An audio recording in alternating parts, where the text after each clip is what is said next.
আসসালামু আলাইকুম everyone, welcome back to my channel busy life and cooking. আশা করি সবাই অনেক ভালো আছেন। আমি আজকে আপনাদের সাথে শেয়ার করব ফুলকপির কোরমা। এই ফুলকপির কোরমা রেসিপিটি এতই মজাদার যে চিকেন কোরমার চেয়ে স্বাদে গন্ধে কিন্তু কোনো অংশেই কম নয়।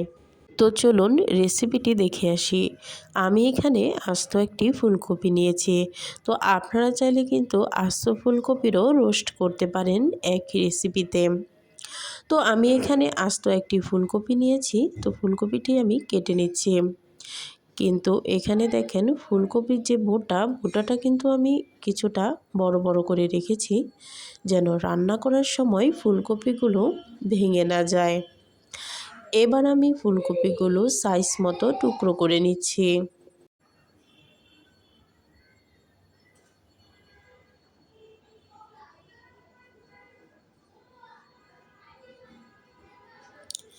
এবার আমি ফুলকপিগুলো ধুয়ে নিব।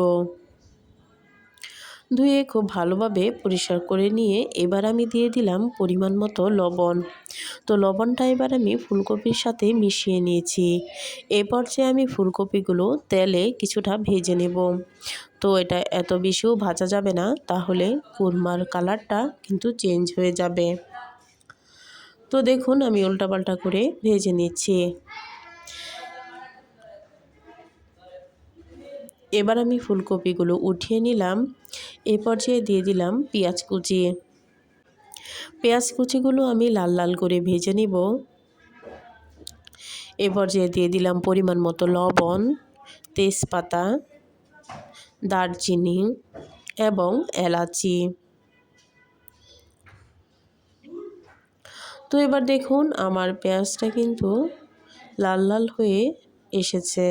এ পর্যায়ে আমি দিয়ে দিলাম বাদাম বাটা। তো এখানে আছে কাঠবাদাম, পেস্তা বাদাম এবং চীনাবাদাম, আর এখানে রয়েছে জয়ফল, জয়ত্রী এবং গোলমরিচ বাটা। এবার সবগুলো উপকরণ আমি খুব ভালোভাবে কিছুক্ষণ নাড়াচাড়া করে নিচ্ছি। তো এবার দিয়ে দিলাম পেঁয়াজ বাটা, রসুন বাটা, জিরা বাটা এবং আদা বাটা।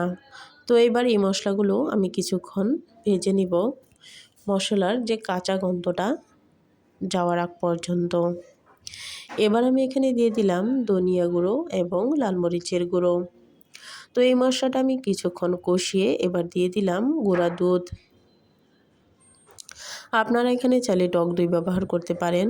তো এই মশলাটা আমি কিছুক্ষণ কষানোর পর দিয়ে দিলাম ভাজা ফুলকপিগুলো।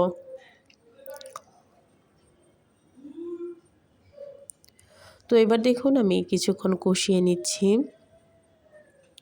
তো এবার আর কি একটু কিছুক্ষণ রান্না হলেই কিন্তু আমার এই রোস্টটা হয়ে যাবে বা কোরমাটা।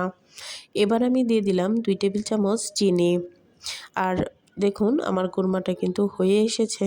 এবার আমি দিয়ে দিলাম কয়েকটা কাঁচামরিচের ফালি। তো ফুলকপি যেহেতু নরম সবজি এবং খুব তাড়াতাড়ি সিদ্ধ হয়ে যায়, তাই এই কোরমাটা বানাতে কিন্তু আপনাদের বেশি সময় লাগবে না। খুব তাড়াতাড়ি এটি তৈরি করতে পারবেন।